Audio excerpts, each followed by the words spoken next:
Do you feel that, Cerebrate? The Protoss are here, on Char. They have been for some time, hiding. Protoss Commander, it was folly of you to come here, for I am Kerrigan, and I am Queen of the Zerg. I know of you well, O Queen of the Zerg, for we have met before. I am Tassadar of the Templar. I remember your selfless exploits, defending humanity from the Zerg.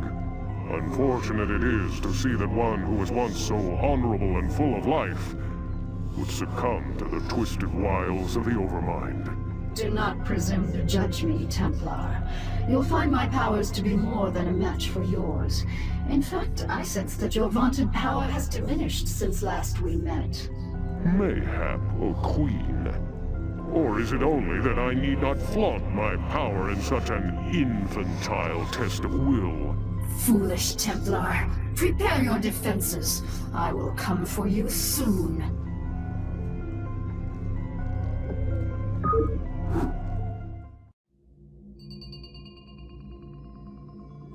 Kerrigan, I sense something strange about this Templar. Perhaps you should reconsider your attack. For the last time, Zaz, you question my motives and authority at your own peril. You dare threaten a Cerebrate? You'll be the doom of us all. Hi everyone and welcome back to Let's Play Starcraft, and in today's episode, the Dark Templar, we are going up against the Protoss, and we have Kerrigan with us, and I'm sure nothing's going to happen to Zaz at all. I mean, Kerrigan just hates him, but I think Kerrigan pretty much hates everything at the moment, so that's fairly standard. Well, at least we're not protecting that damn chrysalis anymore. But we have access to a super new and awesome unit for the Zerg. We have access to the Guardian, which is a Zerg flyer. More likely a long-range bomber rather than a flyer. And when I mean long range, they have the longest range, I think, of anything in the game. It's very possible that siege tanks have similar range or longer, but they are basically the Zerg version of a siege tank, except that they fly. And you know, between Guardians and Mutalisks, you can pretty much bust any position. So that's going to be pretty much where you're going to be going once you've got those units. Unfortunately, it does lead to a little bit of similarity, but the problem is that it's just so superior to anything else you can be doing, and because the AI is in entrenched positions constantly, the only way you can do it is with something that's going to bust an entrenched position, which generally is going to mean Muta Guardian. So we're going to get the first display of that this time round, and we're going to be fighting against Protoss, who is not necessarily that strong, but I believe this is the first mission where we get to see Reavers, and you'll see why they're such a pain in the backside to the Zerg, especially when you're not doing, especially when you're not flying. It's like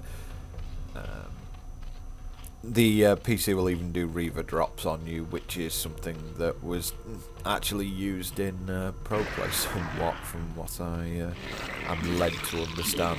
Basically just because you only need the Reaver to get one shot off in the mineral line, and your opponent will just be screwed pretty much. Still, Kerrigan just sitting there doing her thing. One slight problem with hero units, we'll just let this Zealot get killed by the Sunken Colony. Eventually. I mean, you think that it'd get tired of being impaled like that, really, but apparently it can survive that. But anyway, we're going to have a standard sort of build-up here. We have also met Tassadar. Now, in a little bit of the expanded backstory, Tassadar and Kerrigan have met each other when they were in Kerrigan was in human form. I believe that there is a hidden, there's a hidden mission, or one that was never really completed, that displays Tassadar helping raiders against the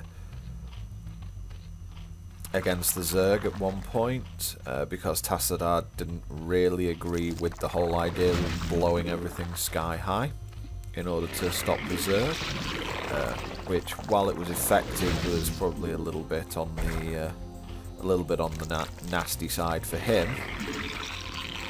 But they do end up helping each other. Tassadar lends a hand, as it were. I think you get access to his carrier. So that's where they sort of met each other before. Also, I believe that Tassadar delivered a smackdown to General Duke, which always puts him in my good books, because Duke's an arsehole. But that is pretty much where they get their introduction from.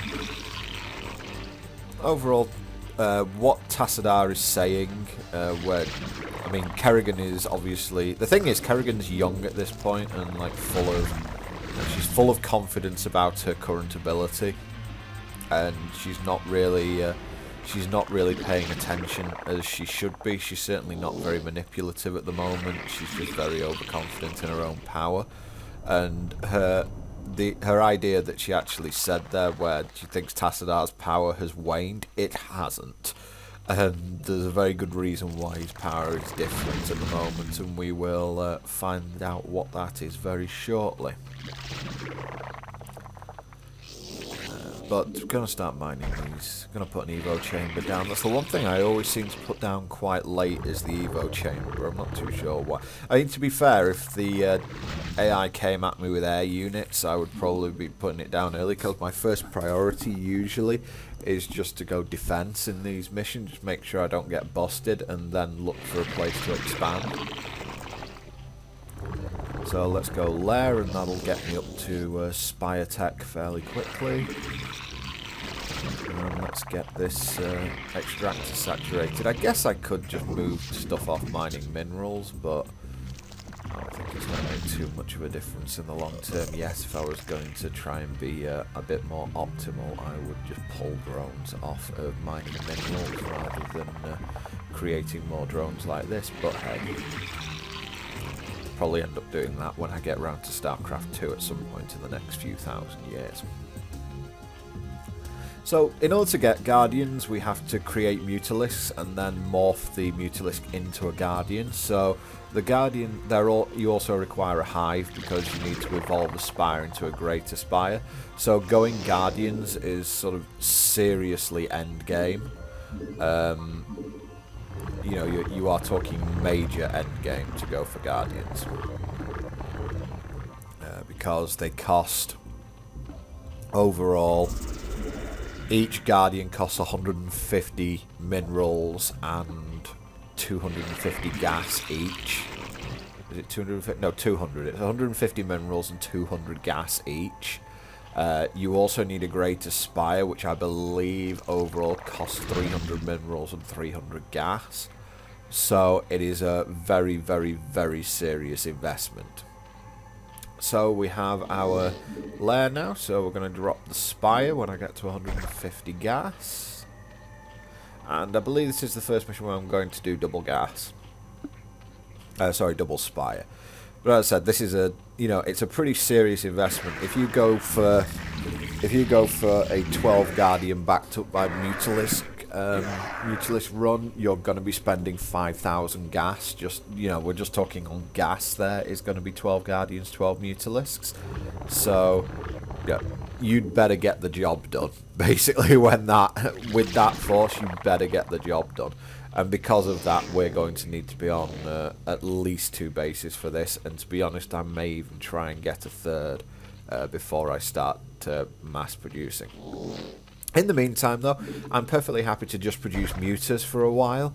A big swarm of mutas is pretty decent. When I played this mission, I haven't quite got the timings down as well as I should have done. What you can probably do is, when you're on 2 bases, you can upgrade out of 2 Spires and build Mutalisks. Probably okay. You don't have to evolve into Guardians until you're ready to evolve that greater Spire. And you really don't need to, you know, you don't need to be evolving Guardians before then, because unless you're on the attack, Guardians aren't really a huge amount of use. I mean, yes, fine, they will, they'll kill stuff like Zealots and Reavers really, really quickly, but then again, so will Mutalisks, so there's not really a humongous push for you to get to Guardians as fast as possible. Mutalisks will certainly do in the meantime. And Mutalisks also have a huge amount more movement than Guardians do. Wow, that was a really good timing. I got enough gas just as the Spire finished. See, sometimes even a blind squirrel finds a nut. So, we're going to end up... I'm going to have to do a little bit of scouting with my Mutalisks at some point, because I'm going to need to find an expansion. As you can see here, Guardians have natural 2 armor. They also do 20 damage with their globule shot. But they that shot has a huge range, and yeah, I'm actually going straight for Hive Tech now, because you need Hive to get greater Spire. And also that will allow me to upgrade my Zerglings, but I'm not actually that worried about that. Still, those sunken colonies at the front are doing a decent job. The Dragoon, I've got them positioned so 2 of them cover that ramp. I'm actually going to build a 3rd here so that they cover the ramp a bit better. I'm researching, I believe, Overlord's site at this point, which will allow me to get a good look up that ramp, because I want to see if they're massing troops. But another sunken colony will pretty much fortify that area against anything but a major attack. And the only reason you ever build a Queen's Nest, pretty much for me, in single player is so you can evolve into a hive. I pretty much never build queens. I don't really in single player. They're just, for the amount you've got to invest in them, they just don't give you the return. I would much rather go for Guardians and various other nasties. I'm building some Hydralisks at this point because I want to just have some ground defences, because I'm not going to be able to build Mutalisks for a little bit. I will probably want a second base before I start building Mutas.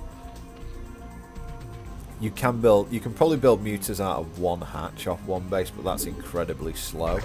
You see we've got a second ramp over here, which I'm going to just fortify that as well. The Protoss will mainly come up the other ramp, but it's also decent to fortify choke points if you can. So, the Protoss were actually lured to Char by the same psionic call, which called both Reyna and Mengsk here. They were basically, Kerrigan called out psionically to them. Whether it was instinctive or deliberate, I honestly don't know. I haven't done that much reading into it. I believe Kerrigan said it was instinctive, so if that was the case, whoops. And so, you know, it's basically a psionic call for help, and it didn't. It's just attracted them all here to be, basically to be slaughtered. Or at least that's the whole idea. Char is basically the major Zerg stronghold in the Kapolu sector at the moment, and it's where there are billions of Zerg on this planet. So it's probably a big mistake coming here, put it that way. Okay, so we've got a nice little fortified position here, and our hive has just finished evolving. So that gets us to the maximum. I'm gonna. What should I do here?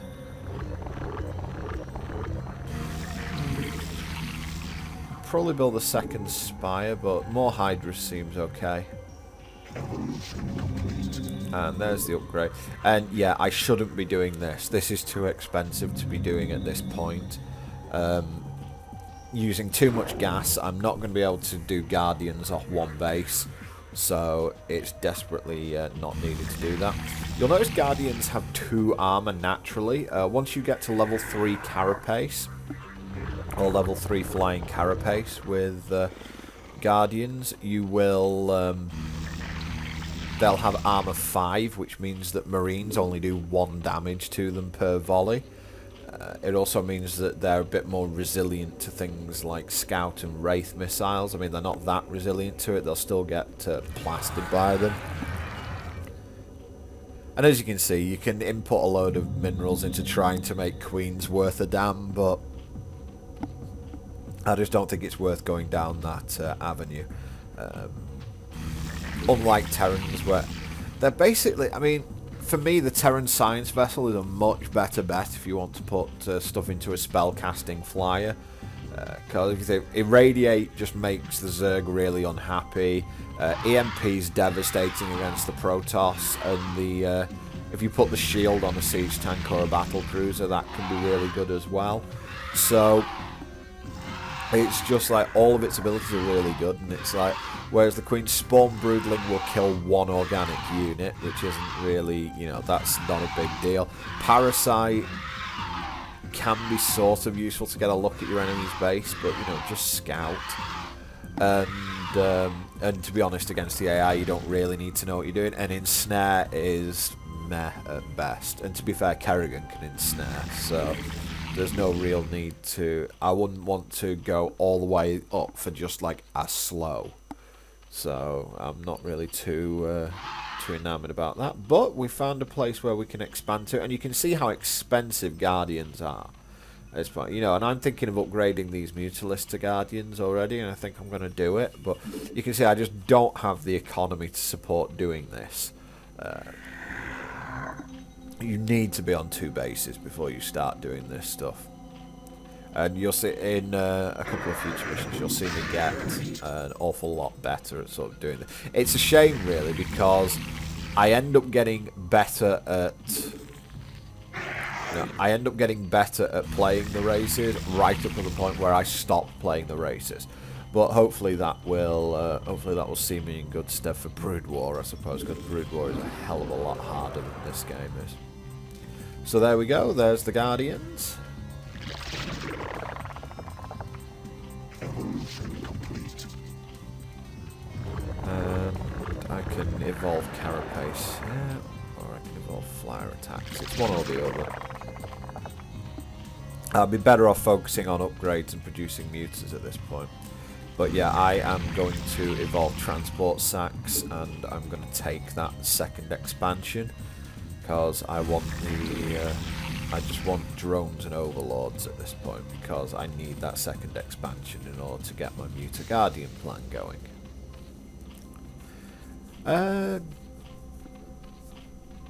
Little bit of backstory here. There are a few other elements that we haven't seen yet on Char, who Tassadar has met, and that's one of the reasons why this attack is probably a little bit foolish from Kerrigan. I mean, admittedly, she would have to make this... She should really make this attack anyway, because she's obviously defending the major area of hive activity in for the Zerg. But the issue is that she's essentially attacking something she doesn't know about. And I think that that's always rough doing that. We have Protoss, we have things sticking out of the ground, and you can see how the extended range on the Overlords is really helping here. I can actually stab them down the ramp. Which, you know, oh god, yeah, that is a Reaver firing there. And Reavers make an absolute mess out of ground units. They have a very long range attack, which homes in, and it does, I believe it's 125 damage. So it will one-shot Hydralisks, it will one-shot Zerg, and it's got huge splash damage as well. So one shot can kill like a load of bunched up Hydralisks, it can kill bunched up Zerglings like you can't believe. It really is a pretty devastating, attack. So I have now expanded, as you can see here, just cut away from that, and I am going to build some defences around this area. It is literally just going to be creep colonies, sunken colonies, spore colonies, all that sort of thing over here, because all I want from here is the mining capability. And of course the ability to... and of course a second hatchery, so that I can produce out of 2 for more mutas when I have, when I'm ready to go. But we've also started muta production now, because we have the economy. I haven't even started mining minerals over here because there's no need. It's just straight up Vespene gas all the way at this point. And creep colonies. More and more creep colonies.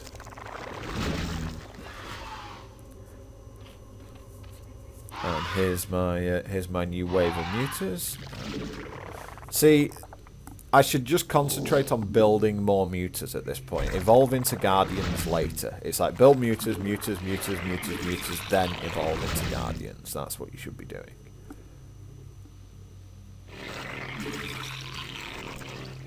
This way is a little bit slower, shall we say. And the other way, at least, you will have units on the field of play. Trying to find a decent play. I mean, yeah, I'm sticking it in a mineral line there, which I don't really want to do, but I'm not really that bothered. Minerals aren't something that I'm going to be struggling for. I just want to try and block shuttles coming in, that's all.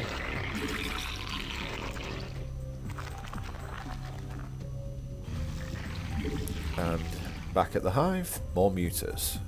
And you can see I'm actually supply blocked now. So I should be morphing in some overlords very shortly. And as usual for me, about half an hour in, I finally researched +1 carapace. I really should be getting better at doing that. And now we're going to start morphing in a few spore colonies. And oh look, scouts. Good job I've got these hydras. Hydra. And they've got extended range, so they can definitely take these scouts out without too much of a problem. Scouts are incredibly expensive. Yep, there you go. Congrats on being supply blocked. Oh, and we have Reavers down on the undergrowth there. I'm going to use Guardians to take it out. I'm not bringing the Hydroliths anywhere near this.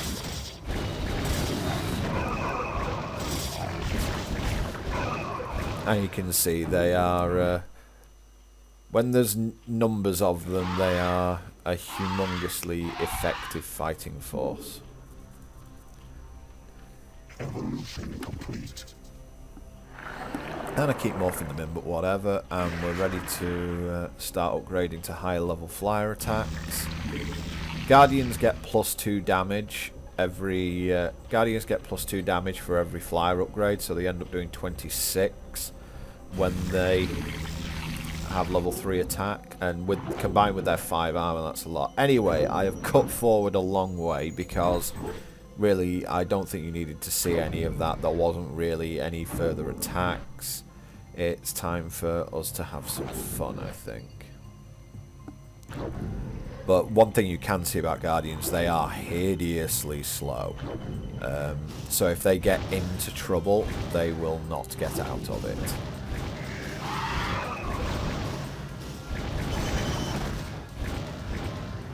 Yeah, nice force you've got here, Protoss. Pretty none of it's actually useful.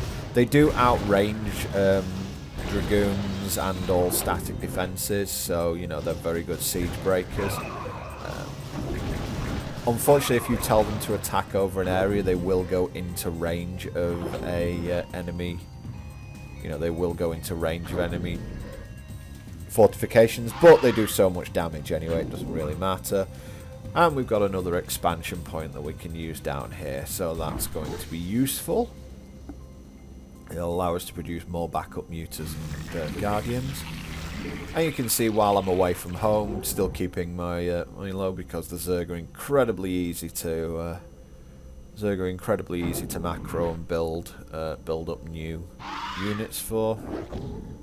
Let's just bring the muters down.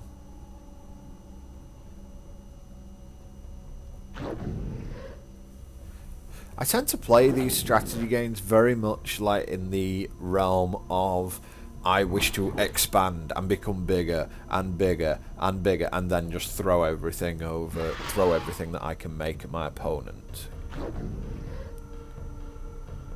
And you can see here my money's still climbing up to the point where I can actually make 3 more muters at this point. Now I'm just waiting for some lava to be done. Okay, this is actually a fairly well defended. I mean, look at the defences here. That's pretty good. My muters are now being clueless, which means that my Guardians are getting pummeled here because my Mutas decided to, I don't know what they decided to do really there, but it was pretty pathetic what they did. And they're still incapable of taking out one of these scouts. So yeah, my Guardians got decimated there, mainly due to my Mut. What are you doing hanging out on the edge there? Jeez. Wowzers. It's like the most disobedient unit ever, Mutalisks. Well, yeah, that was terrible control from me, so let's try that again, shall we? And hopefully this time the Mutalisks won't be so bleeding stupid. But you can see over on the left I have expanded to that third base now, so we're not really in any sort of danger of... we're not in danger of running out of economy here. We can always replace whatever losses that we take. One thing that would have helped me here, which I really should have done, was bring... and it's something that I'm not very good at with Zerg. I should bring a couple of overlords with me just to act as scouts. They have elongated range, they are detectors, so I would be able to see observers or various other things that the Protoss could be bringing against me. Yeah, the Protoss have a pretty serious number of Dragoons here. You know, for scouts, Dragoons, that sort of thing, they had a lot. Anyway, I've got a couple of Mutas over here that we can... morph into Guardians to replace the ones that we lost. And yeah, at this point I'm just pretty much producing constantly, so it's not quite rally to the front time, but it's getting there. Yep, dead.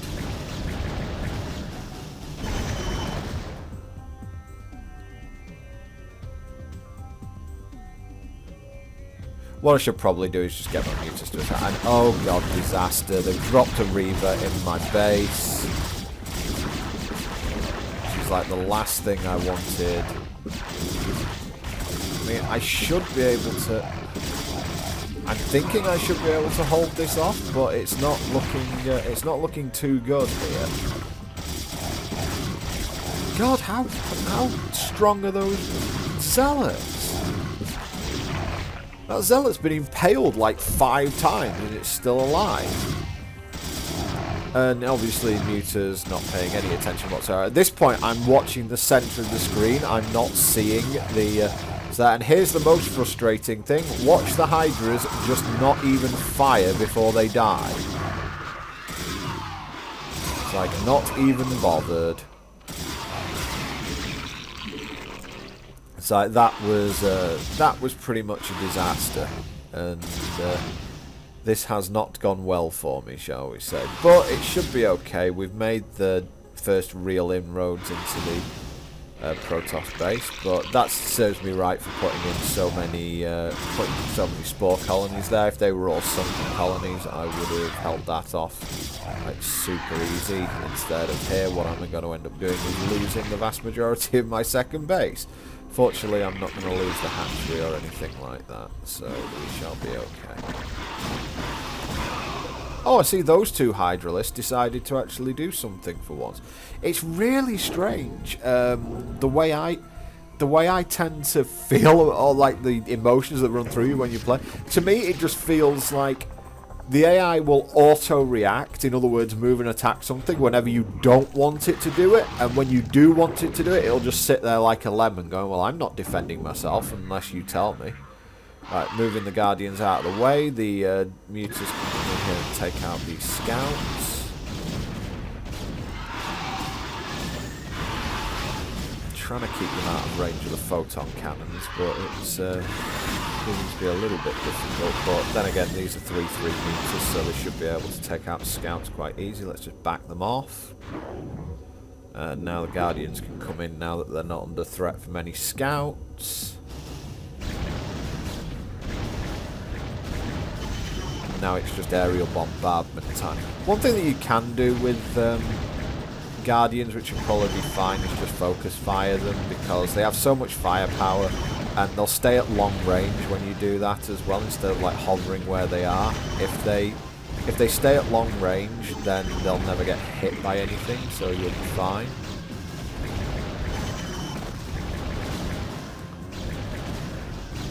But if you do what I'm doing here, which is the attack move, then they will get in range of defences, which is something you probably want to avoid if you can.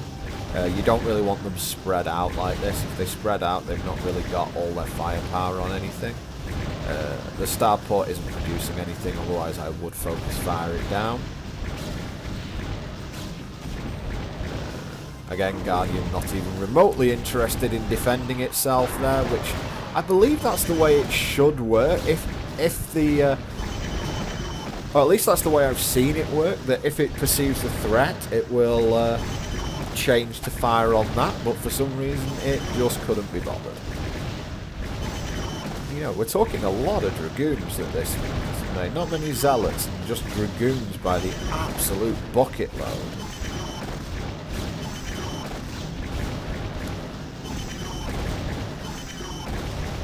So, good job we've got 3 bases is all I can say here. I mean, admittedly one of the Vespene guys has gone, but it might even be 2 of the Vespene. Yeah, 2 of the Vespene guys. 3? Is that 3, really? Maybe I haven't expanded yet properly. Oh, scouts, muters. Yeah, scouts will devour Guardians.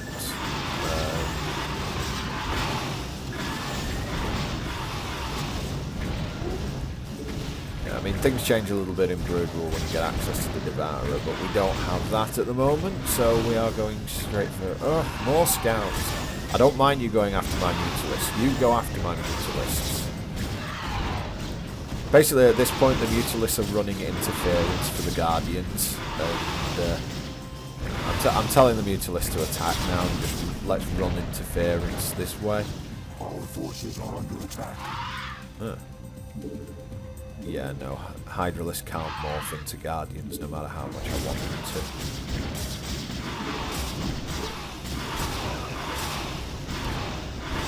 And so with a very, very messy attack, I would say at this point, don't get many points for style, let's put it that way. But with a rather messy attack, it looks like we've managed to get rid of the...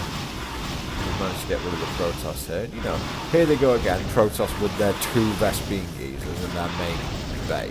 You know, it's the only way, really, because of the AI limitations at the time. It was the only way to make the game even remotely difficult, was to give the AI a ridiculously overwhelming advantage and then just program it to be very, very basic. I believe it was even the same when you were playing on skirmish mode. If you were playing on skirmish mode, basically, instead of increasing how good the AI is, the AI would just cheat. It would, I believe it either had a minimal advantage, and it definitely had the map revealed to it. So, you know, that was how they increased the AI. At that point, you know, how they increased the difficulty, the AI would just cheat. Now, obviously, things have changed since then, but that's just the way things were back in the early 2000s or so. Still looks like we're mopping up here, and everything's about to finish quite nicely. And that'll be the end of these Protoss. And where's Tassadar anyway?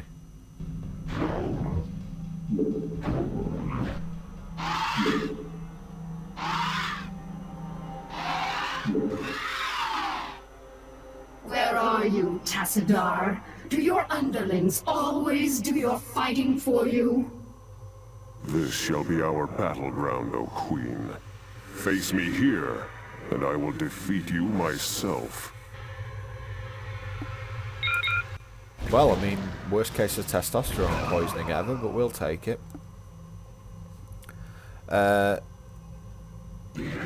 Kerrigan, yeah, is very, very arrogant in her own power, put it that way. Additionally, Kerrigan is very much lead from the front, as it were. She will... she does get involved. She obviously uses underlings because she uses other Zerg minions, but she is no, she does a lot of fighting from the front. That's kind of her thing. Ooh, Guardian's just flying over, but I'm going to drop Kerrigan on this island and we'll see how it goes. I mean, she's got Psionic Storm now, which is ridiculously powerful, and I will show that off in a later video. But let's see what happens here.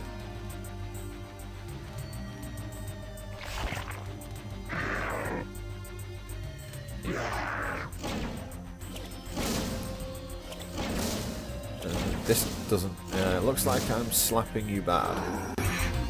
An illusion? Are you afraid to face me, Templar? So long as you continue to be so predictable, O Queen, I need not face you at all. You are your own worst enemy.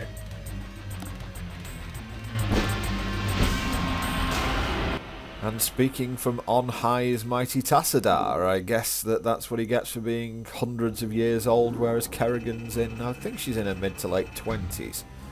So, I guess that he's just given her a little bit of a slap down, and I'll see you next time.